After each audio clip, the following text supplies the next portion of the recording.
The house had settled into its late afternoon quiet, the kind that only decades of lived-in stillness can truly achieve. Sunlight, thick with dust motes dancing in the air, slanted through the bay window, warming the threadbare rug where the dog, Buster, a scruffy terrier mix whose loyalty had long outlasted human promises, snored softly. This house, it wasn't grand, not by any measure the sort of place featured in glossy magazines or boasted about at reunion lunches. But it was mine. Every creak of the floorboards upstairs held a memory. Every worn spot on the banister traced the path of countless hands, small and large. For 35 years, it had been the container for my life, the walls echoing with laughter, arguments, whispered secrets, and finally, the profound, heavy silence left behind by absence. Lately, though, it felt less like a sanctuary and more like a waiting room, a place where I simply existed between phone calls. Those calls, when they came, were rarely just to chat. They carried an unspoken weight, a subtle expectation that had, over the years, become less subtle and more like a demand, whispered in polite tones. My children, my 2 children, who had grown up within these very walls, whose needs had shaped the very contours of my days and nights, now saw this house, and me within it, primarily as a resource, a convenient solution. Eleanor was the primary architect of this particular dynamic.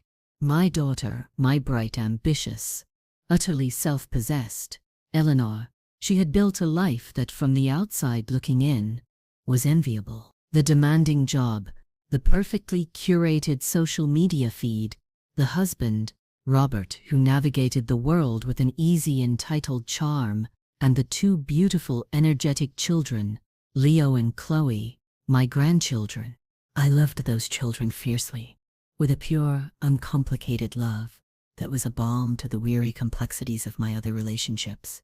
Their visits, though often brief and scheduled around Eleanor's packed calendar, were the highlights of my week. I cherished their sticky fingers, their high-pitched giggles, the way they looked at the world with an unfiltered wonder I sometimes envied. But the visits, more and more, came with an agenda, a list of unspoken tasks. Prepare the kids' favorite meal, usually something elaborately specific that required a special trip to a different grocery store. Entertain Leo and Chloe while Eleanor and Robert caught up, or had a moment. Clean up the inevitable tornado of toys and crumbs they left behind. It was never explicitly asked. Not in the early days. It was just assumed, a natural extension of my role, or rather the role they had assigned me, grandmother as service provider. My son David was less demanding, more out of the sun. He lived 3 hours away, wrapped up in his own quiet life with his wife, Clara, a lovely woman I rarely saw. His calls were infrequent, often just a quick check-in, a perfunctory "How are you, Mom?" followed by a rapid-fire update on his own mundane activities before he had to run. He wasn't unkind, just distant, seemingly unaware of the currents flowing through my life, the subtle shifts in my emotional landscape. He saw me as stable, unchanging, a fixture, like this house, always here, always the same. I sometimes wondered if he even knew me anymore. The woman beneath the roles of mother and grandmother, did either of them? Had I ever really let them see beyond those roles, beyond the quiet compliance? Perhaps not. Perhaps I had reinforced their assumptions with my own silence, my willingness to always be the dependable one, the one who could always be counted on, the bedrock, the sturdy foundation they built their own lives upon, without much thought for the stresses and fissures developing deep within it. The phone, perched on the worn cushion beside me, on the sofa, buzzed, startling. Buster awake. Eleanor. Her name flashed on the screen, accompanied by a chirpy little ringtone I hadn't bothered to change in years. It felt, suddenly, like an alarm. I hesitated, letting it ring for a few extra seconds. A small internal rebellion. My finger hovered over the green icon. What did she want this time? A favor? A complaint about her workload? News of a sudden trip? My stomach tightened, a familiar clench of apprehension. It shouldn't feel this way, should it? A mother answering a call from her daughter. It should feel warm, anticipated, a connection. Instead, it felt like bracing for impact. I took a deep breath and answered, forcing a lightness into my voice that I didn't feel. Hello, Elle? Everything all right? The performance began. It always did. The dutiful mother, ready to listen, ready to help, ready to be whatever she needed me to be, ready to be taken for granted. Again, the afternoon sun continued to stream in. Oblivious to the quiet tension that had just entered the room, the house waited, silent witness to a script. It knew all too well. The conversation started innocuously enough. A breathless account of a crisis at work, the usual preamble designed, I suspected, to make any subsequent request sound like a necessary imposition driven by circumstances entirely beyond her control. Mom, you won't believe the week I've had. It's just insane. This merger is consuming absolutely everything. I murmured sympathetic noises, the well-practiced sounds of maternal concern. I knew the rhythm of these calls. Build the stress, establish the impossibility of her own situation, then slide in the need. It was subtle, refined over years into a smooth, almost undetectable transition. Robert swamped too, of course. You know how it is. I knew how it was. Robert was always swamped when anything involving domestic inconvenience or childcare needed to be done. His swampedness was a convenient shield, allowing Eleanor to present herself as the one solely burdened, the one forced to ask the difficult questions, make the difficult calls. She sighed dramatically, a sound that conveyed exhaustion and a hint of martyrdom. The thing is, we completely forgot that our anniversary dinner is next Saturday. It just completely slipped our minds with everything going on. My mind instantly supplied the counter-argument. Anniversary dinners were usually booked weeks, if not months, in advance, at the sort of restaurants they frequented. But I kept it locked away. This wasn't about logic. It was about narrative control. And the sitter we usually use is booked, of course. Last minute, you know. Last minute for her, perhaps, but rarely for the person being asked to step in.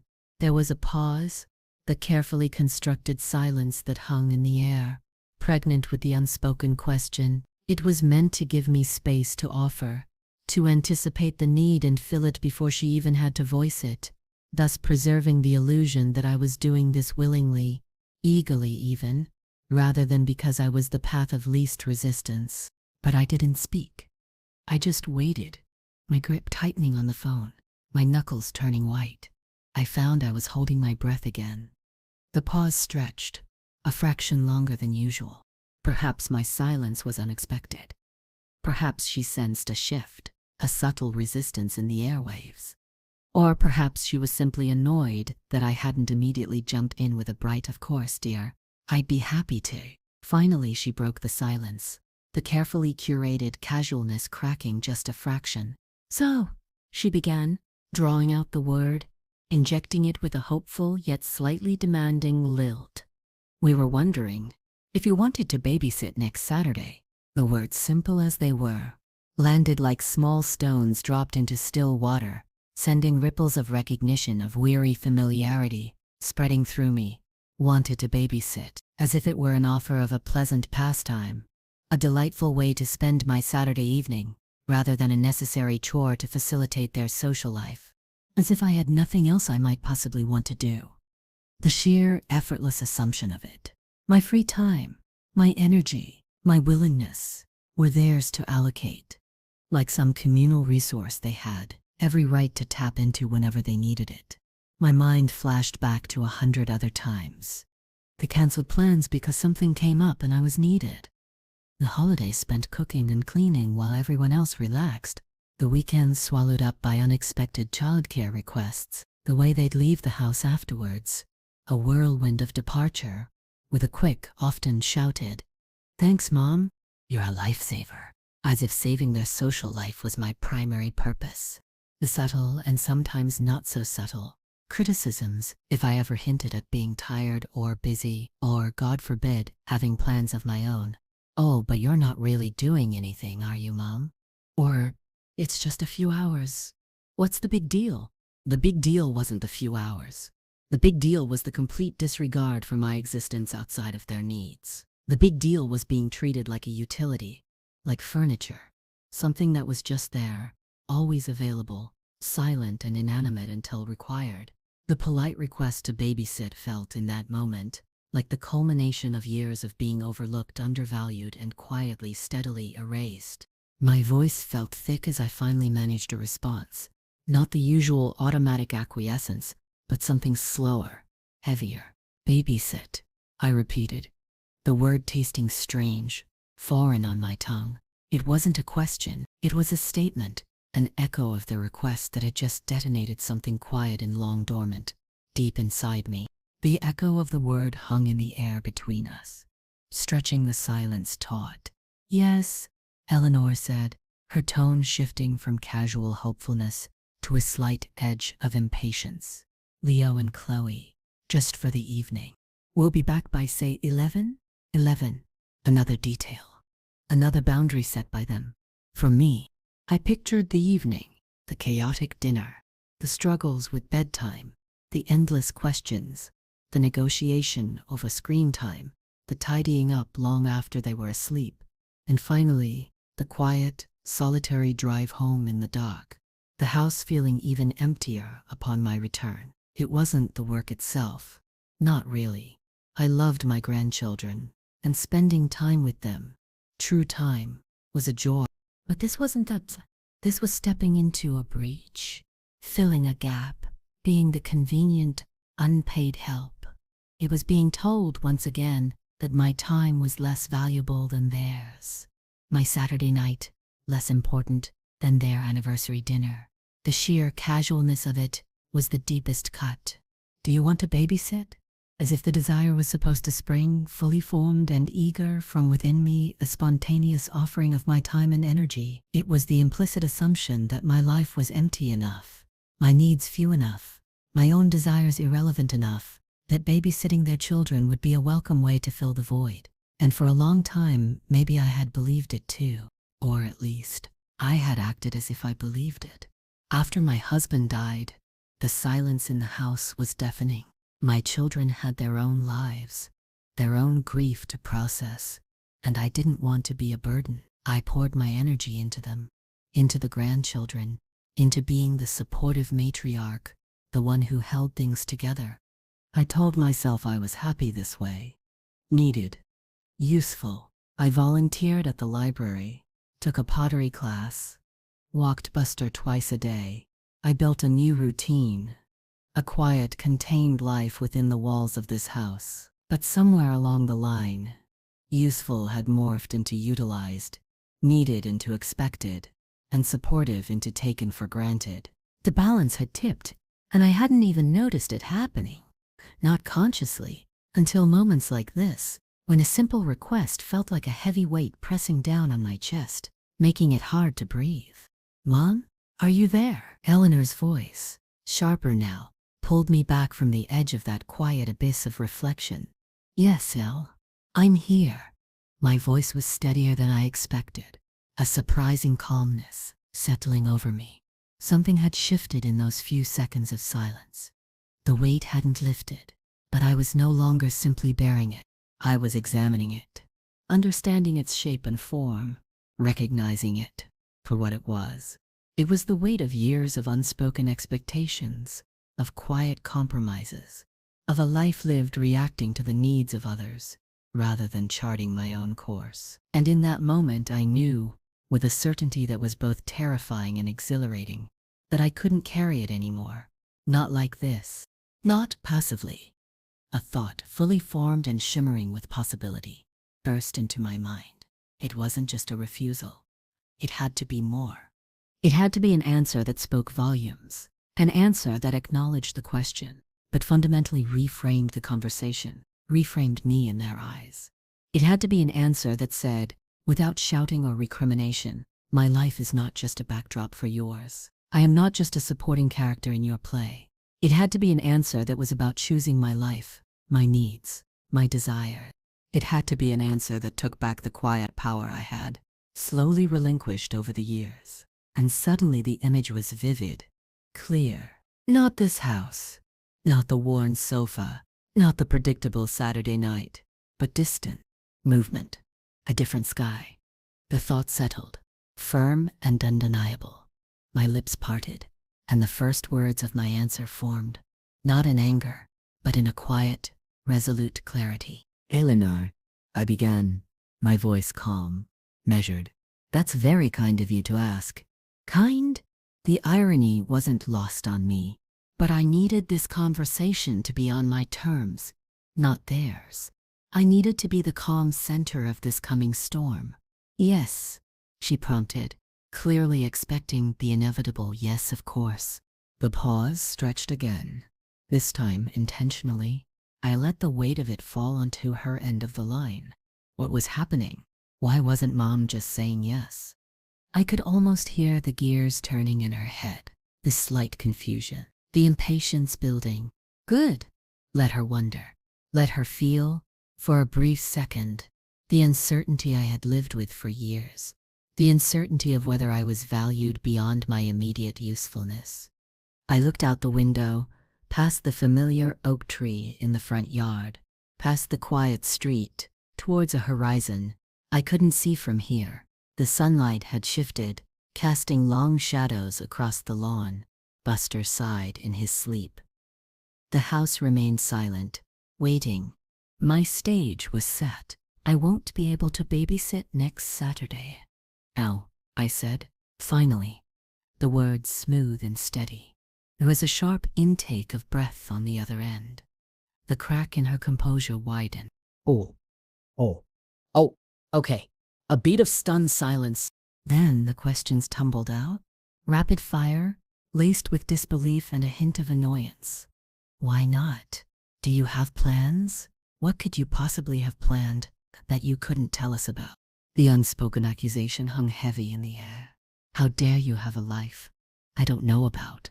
A life that interferes with mine? This was it. The moment I drew another deep breath, feeling the air fill my lungs, a sense of space opening up inside me. This wasn't just about saying no. It was about saying yes. Yes to myself. Yes, I do have plans, I confirmed, keeping my voice even. I could hear her frustration mounting. Well, what is it? Is it something important?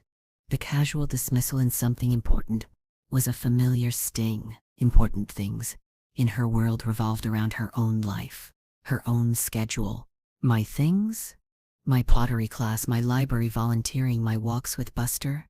Not important. Certainly not important enough to decline a request to babysit.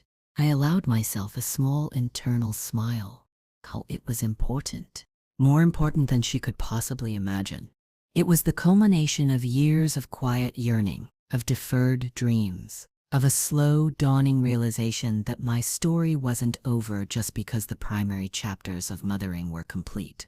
It's very important, I said, the quiet emphasis on the last two words carrying more weight than any shout ever could.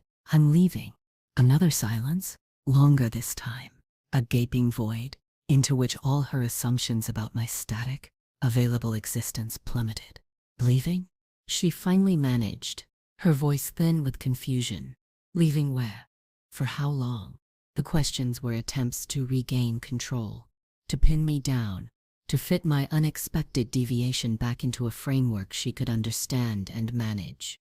I held the phone a little tighter, feeling the smooth plastic warm against my ear. This was it. The answer. The plane ticket. I'm leaving the country, I said, letting the words sink in. I pictured her face, the carefully constructed mask of being in control slipping, revealing the bewildered child beneath. I've booked a flight. There. I said it. The simple act of articulation felt like snapping a chain. A flight? She echoed, the word disembodied, hanging in the air. Where? When? The torrent of questions resumed, but they were different now. Less demanding, more disoriented. The ground beneath her feet, the predictable, solid ground of my availability, had just given way. I'm flying to Italy, I said, the name of the country rolling off my tongue like a promise. Florence. I had chosen it almost impulsively when I had looked at the flight maps online, just moments after her question about babysitting. Italy. Art, history, food, beauty.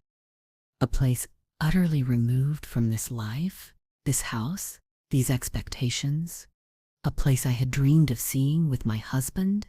A dream that had been packed away with his things after he died, deemed a luxury I couldn't afford, emotionally or financially. But the moment Eleanor asked if I wanted to babysit, the desire had flared back to life, hot and urgent. I hadn't just looked at flights. I had booked one. A non-refundable, first-class ticket. A small act of extravagance that felt necessary. A declaration that my comfort, my experience, my desire mattered. Italy? Florence? When? Her voice was higher now, bordering on panicked. Mom, you can't just leave. The underlying belief surfaced. Yes, I could. And yes, I was. The flight is next Friday, I said, stating the fact calmly. Next Friday. The day before the requested babysitting gig. The timing wasn't accidental. It was a deliberate, quiet statement. My answer to her request wasn't no. It was I'll be on a different continent. Next Friday? That's only a week away. Mom, you didn't say anything. The accusation was back, stronger now, laced with betrayal. How could I make a major life decision, one that apparently impacted her, without consulting her, without getting her approval, without giving her ample notice? The sheer audacity of it. I felt a strange mix of guilt and fierce satisfaction. Yes, it was sudden. Yes, I hadn't consulted her. And no, I didn't regret it. This decision wasn't about them. It was about me. It was a long overdue act of self-preservation, of self-reclamation. No, I didn't say anything. I agreed quietly. It was a rather sudden decision. Sudden for her. The seed had been planted long ago, fertilized by every casual demand, every forgotten acknowledgement, every instance of being treated as a convenience, rather than a person. The babysitting request had merely been the rain that made it finally sprout. But I've booked the ticket. It's all confirmed. There was a finality in my voice that left no room for argument, for negotiation, for her usual tactics of persuasion. The line went silent again. A heavy, charged silence that spoke volumes of her shock and disbelief. The house felt different now. Less like a cage, more like a launching pad. Buster stirred, lifting his head and looking at me with his intelligent, understanding eyes. Perhaps he sensed the shift too. The silence stretched, thick and uncomfortable. I didn't rush to fill it. This was her moment to process, to absorb the seismic shift I had just introduced into her carefully ordered world. When she finally spoke, her voice was cold, controlled, stripped of its earlier casual charm. The mask was firmly back in place, but the eyes behind it, I imagined, were narrowed with anger. You're just abandoning us? The word abandoning landed like a blow, intended to wound, to evoke guilt. Abandoning them? The children who had long since built their own independent lives, who rarely made time for me, unless they needed something? The irony was almost laughable. I had spent decades not abandoning them, putting their needs, their wants, their lives ahead of my own, often at significant personal cost. And now, for choosing 1 week, perhaps 2, maybe more, for myself, I was an abandoner. No, Eleanor, I said, keeping my voice steady, refusing to be drawn into her emotional manipulation. I'm not abandoning anyone. I'm simply taking a trip I've wanted to take for a very long time. I didn't add the part about how the desire had been rekindled by her treating me like free child care. That was the quiet part, the part she would likely never truly understand, or perhaps would refuse to acknowledge. But next Saturday, we were counting on you, and counting on me. Of course they were. That was the fundamental assumption of our relationship. I was the one to be counted on, the one who would always say yes, the one who would rearrange her life to fit theirs. I understand you were hoping I would be available, I said, choosing my words carefully. I wouldn't apologize for having a life, I wouldn't apologize for making a decision for myself, but I won't be. As I said, I'll be in Italy. There was a hard edge to her voice now, the charm completely gone, replaced by naked resentment. So, you're just choosing a vacation over helping your own daughter? The framing was deliberate, designed to paint me as selfish, uncaring. It was a familiar tactic. Whenever I expressed a need or desire that didn't align with theirs, I was accused of being difficult, or worse, selfish. It had worked for years, keeping me in line, reinforcing my ingrained sense of duty and guilt. But not anymore. Not after the plane ticket. It's not a choice between a vacation and helping, I corrected her gently, but firmly. It's a choice about how I spend my time.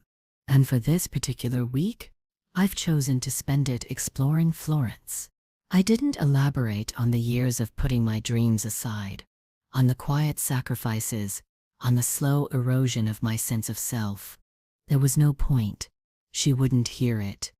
She would only hear the refusal, the inconvenience, the unexpected disruption to her plans. But what are we going to do about Leo and Chloe? She demanded, the edge of panic returning. We can't just cancel our anniversary dinner. The world was tilting on its axis, and she was scrambling to right it, to force it back into its predictable, comfortable orbit. I'm sure you'll figure something out, Elle, I said, a cool detachment entering my voice. It wasn't unkindness. It was the emotional distance I needed to maintain to protect myself, to prevent myself from folding, from caving in to the familiar pressure. You're resourceful. You'll find another sitter. The idea that they might have to rely on someone who charged money, who wasn't family, who wouldn't feel obligated by blood or history, seemed genuinely alien to her. It highlighted just how deeply ingrained their assumption of my free labor was. But not you always do it? She sputtered, grasping at the familiar pattern. You always babysit. And now I want to be, I stated simply. It was a fact, unchangeable, irreversible. The plane ticket sat in my email inbox, a digital monument to my decision, a physical representation of my newfound resolve. It wasn't just a ticket, it was permission. Permission to be selfish, to be adventurous, to be me. I need to go. I have things to do to get ready for my trip.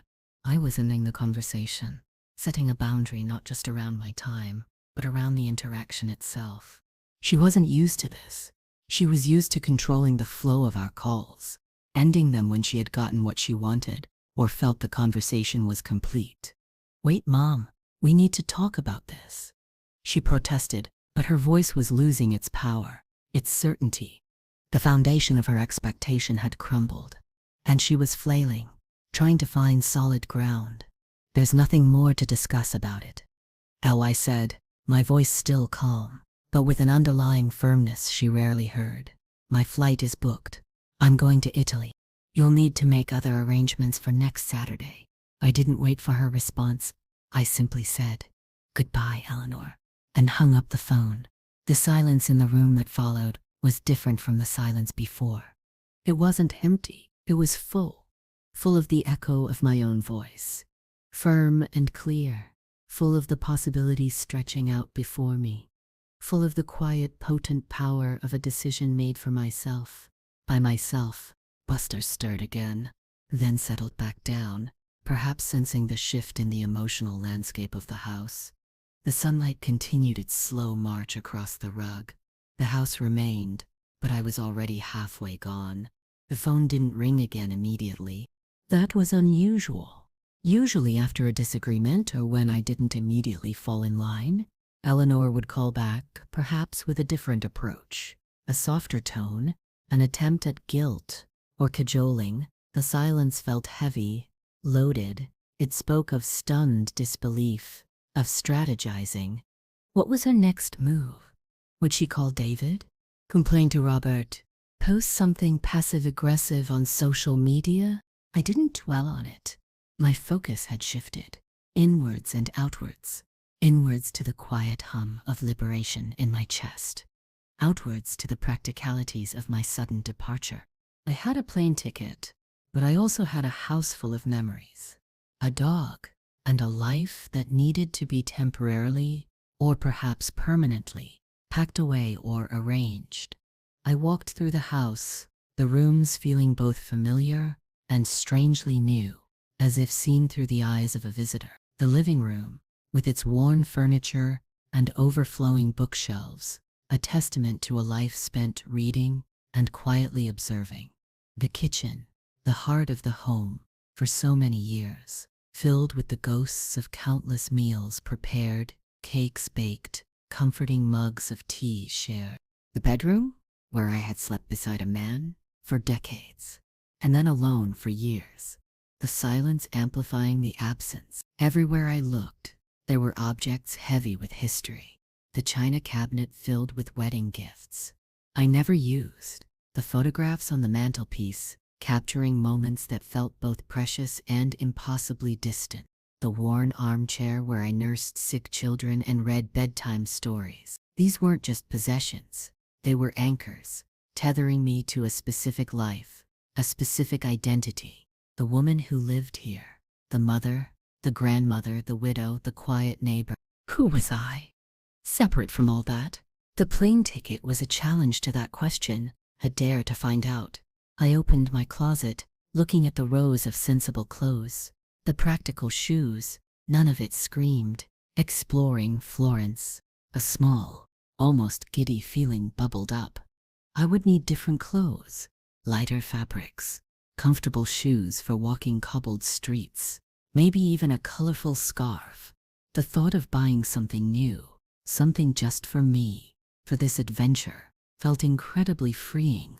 I started to pack, not with the hurried anxiety of someone running away, but with a quiet, deliberate focus. Each item I chose felt significant. The old leather-bound journal I hadn't written in for years, a few beloved books, a small, smooth stone I had picked up on a long-ago beach walk with my husband. These were the things that felt essential, the physical remnants of the parts of me that weren't defined by my roles in other people's lives.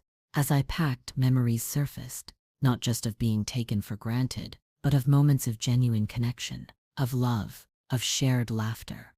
It wasn't all bad, of course. No, life is. The bittersweetness of it washed over me.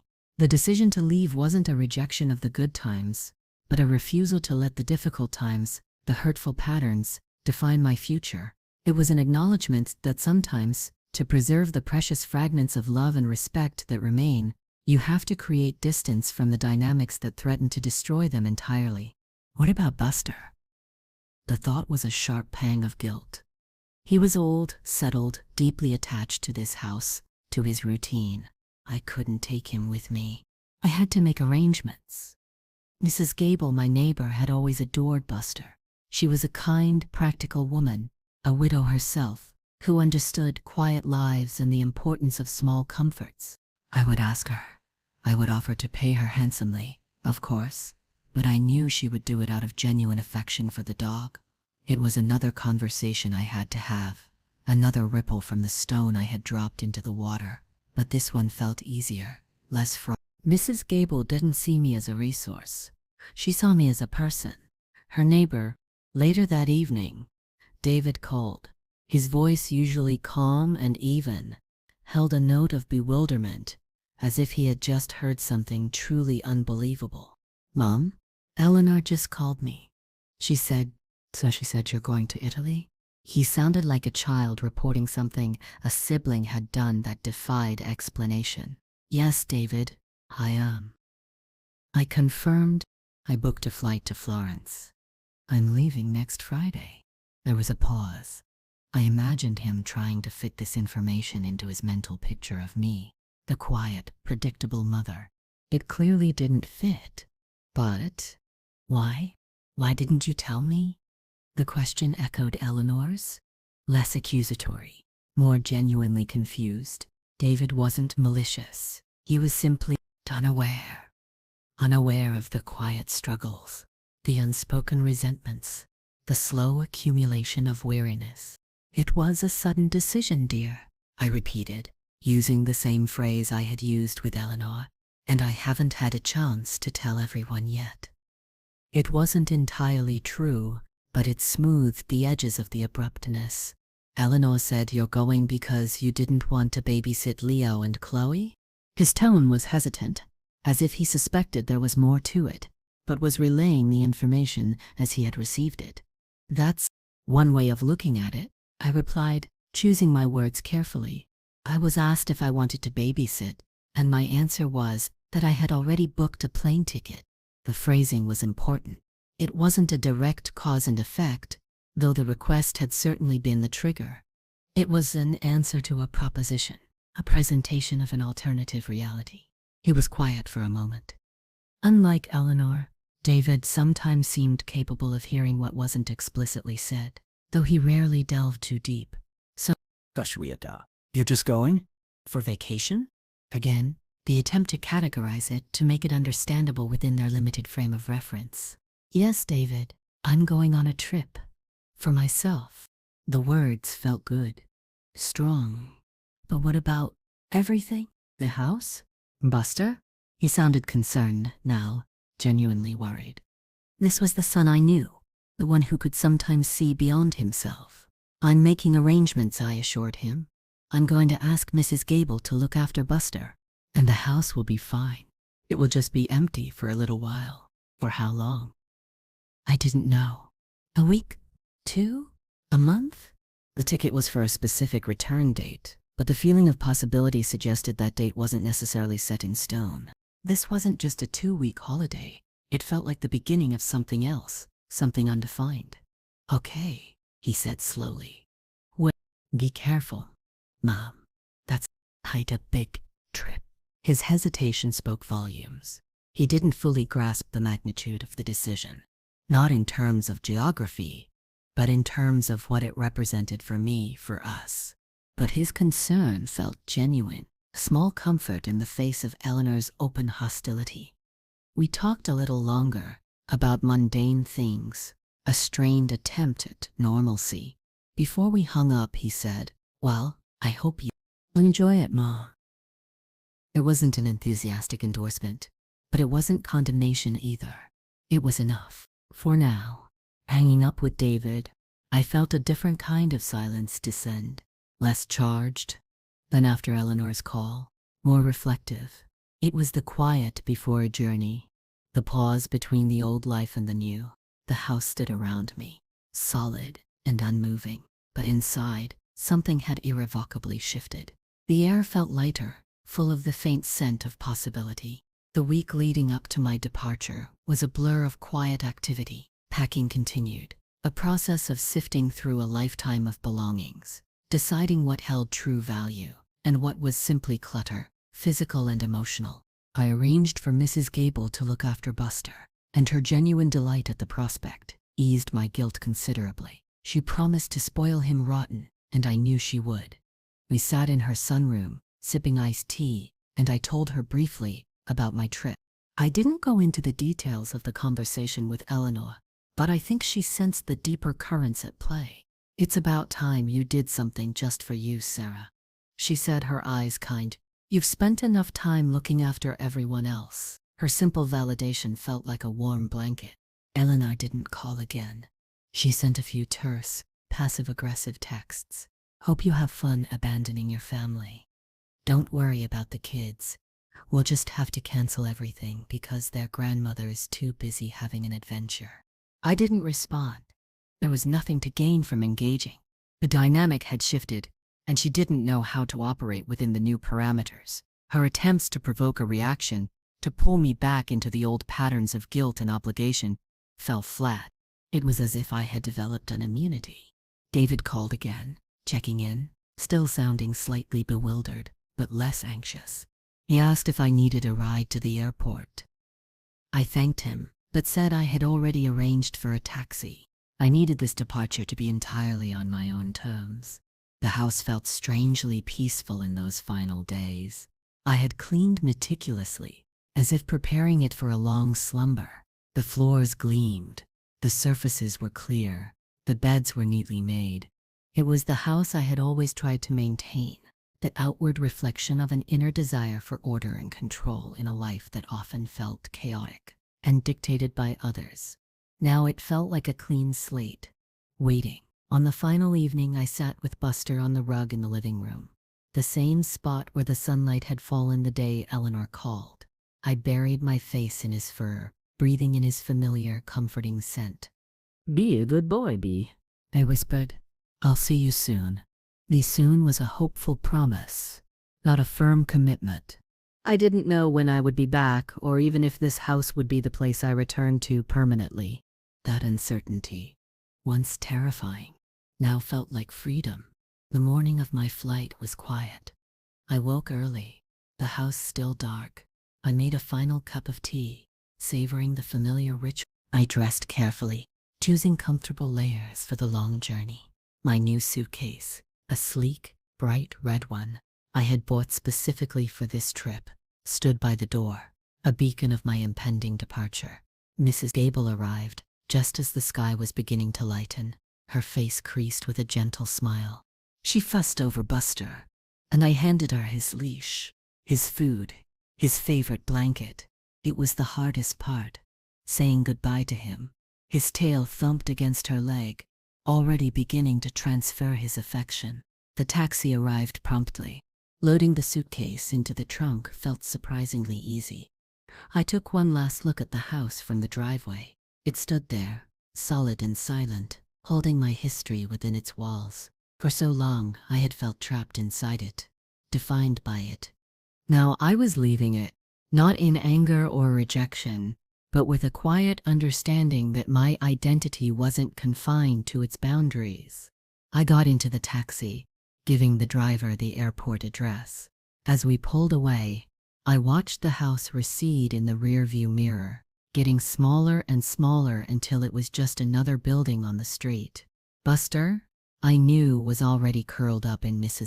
Gable's sunroom, probably dreaming of squirrels. The airport was bustling, a hive of activity that felt thrillingly impersonal. I was just one face in a crowd of thousands, everyone on their own trajectory, towards their own destination. No one here knew my history, my roles, my obligations. I was just a woman with a passport and a plane ticket.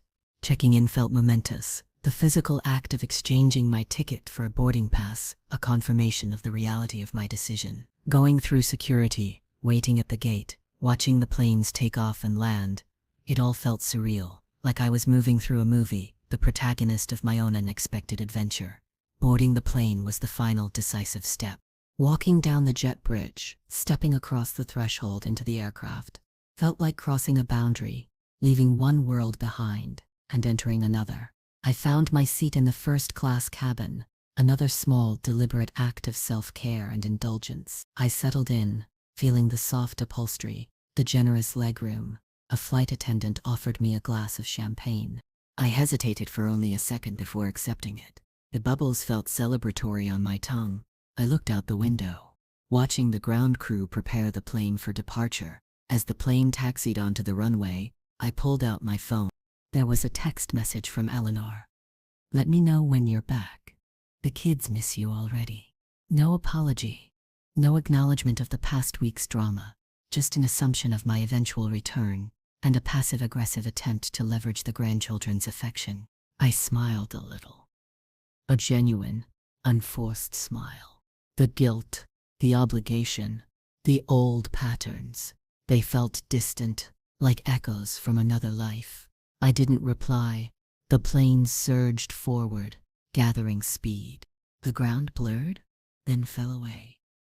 Looking down, I saw the familiar grid of streets, the tiny houses, the green patches of parks. Somewhere down there was my house, silent and waiting. Somewhere down there were my children, navigating their lives, perhaps still slightly reeling from my unexpected departure. But from up here they seemed so small, their demands and expectations losing their power, their insistence dissolving into the vastness of the sky. We climbed higher, through the clouds, into the clear blue expanse. The sun was brilliant, blindingly bright. I closed my eyes for a moment, feeling the gentle hum of the engines, the subtle vibrations of the plane. I thought about the question, "Do you want to babysit?" And my answer, The plane ticket. It wasn't just a ticket to Florence. It was a ticket to myself. A ticket to a future unburdened by the weight of unmet expectations and quiet resentment. A ticket to a life where my time, my energy, my desires were not just valid, but paramount. It was bittersweet, yes. There was a sadness for the loss of the relationship I had hoped for. The easy, reciprocal love of a family that simply was, without conditions or calculations. But the sadness was tempered by a profound sense of relief, of liberation. I opened my eyes and looked out the window again.